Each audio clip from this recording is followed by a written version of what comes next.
30 ڈویژنوں کو صوبے بنانے کی تجویز۔ قسط نمبر 1۔ کالم نگار Syed Sardar Ahmed Pirzada, the first blind journalist of Pakistan, APNS best Urdu column award holder, روزنامہ نئی بات، مرخہ 26 جون 2021۔ ہسٹری، جرنلزم اور پولیٹکس کا ادنا طالب علم ہونے کے ناطے میری رائے ہے کہ ہماری معاشی، معاشرتی اور سیاسی پسماندگی کی ایک بڑی وجہ ملک میں بڑے علاقوں کے حامل بد انتظام صوبے ہیں۔ ان صوبوں کا بڑے علاقوں پر محیط ہونا چند سیاسی جماعتوں کی اجارہ داری بھی قائم کرتا ہے اور عوام کی بجائے سیاسی خاندانوں کو تقویت دیتا ہے، یعنی خاندانی سیاسی جماعتیں ایک صوبے پر ہی حکومت قائم کر کے قومی سطح پر طاقتور بن جاتی ہیں اور لسانی و صوبائی کارڈ استعمال کرتی ہیں۔ صوبوں کا رقبہ بڑا ہونے سے صرف چند شہر ہی ترقی یافتہ ہیں، باقی ملک کا بیشتر علاقہ پسماندہ ہے اور غریب کالونی کا منظر پیش کرتا ہے۔ تجزیہ کیا جائے تو ملک پر چڑھنے والے قرضوں کا کرپشن کے بعد زیادہ تر حصہ صرف انہی چند شہروں پر خرچ ہوتا آیا ہے، جبکہ ان قرضہ جات کی ادائیگی کے لیے پورے ملک کے ہر پاکستانی کی جیب سے رقم نکلوائی جاتی ہے۔ بڑے رقبوں والے صوبوں کی فلسفی کے باعث ہی تخت لاہور بنا اور کراچی کو اپنی مٹھی میں لینے کی جنگ جاری رہی۔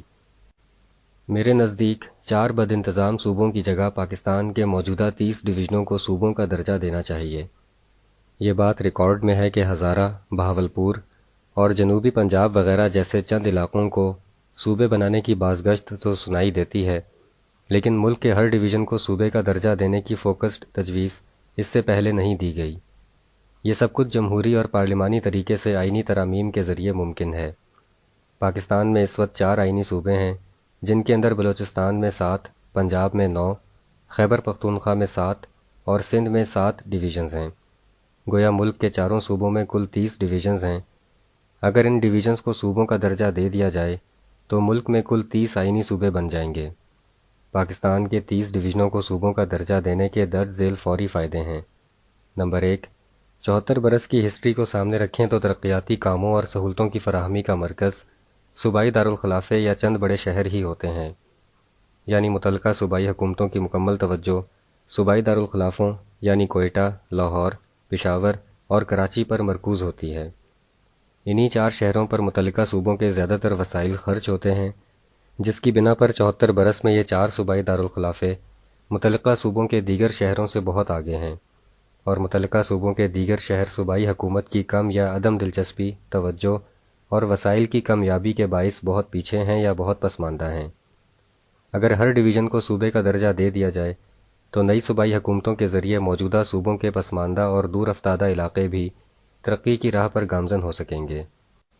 نمبر 2، صوبائی حکومتوں کے وزرائے اعلیٰ، وزراء اور صوبائی اعلیٰ سرکاری افسران چونکہ صوبائی دارالخلافے میں ہی قیام پذیر ہوتے ہیں، لہٰذا وہ اپنے صوبے کے دور افتادہ اور پسماندہ علاقوں کی داد رسی سے بہت دور ہوتے ہیں۔ کبھی کبھار سیاسی طور پر وزرائے اعلیٰ اپنے صوبے کے پسماندہ اور دور افتادہ علاقوں کا دورہ کر لیتے ہیں، جو کہ ایک میڈیا ایکٹیویٹی سے زیادہ کچھ نہیں ہوتا۔ اگر ڈویژن کی سطح پر صوبہ قائم کر دیا جائے تو متعلقہ نئے صوبوں کے وزرائے اعلیٰ اور اعلیٰ سرکاری افسران کے صوبے کا رقبہ کم ہوگا، جس کے باعث وہ اپنے صوبے کے آخری سرے تک کے مسائل کو جان سکیں گے اور نتیجتاً متعلقہ صوبے کے وزرائے اعلیٰ اور اعلیٰ سرکاری افسران اس صوبے کی عوام کی پہنچ میں بھی ہوں گے۔ نمبر 3، موجودہ NFC ایوارڈ کے ذریعے 4 صوبوں کو قومی وسائل میں شریک کیا جاتا ہے۔ موجودہ 4 صوبے ان وسائل کو اپنے صوبے میں یکساں طور پر پھیلانے میں کامیاب نہیں رہے، جس کے باعث موجودہ ہر صوبے کا بیشتر علاقہ اس صوبے کے چند ترقی یافتہ شہروں کے مقابلے میں ناانصافی کا شکار نظر آتا ہے۔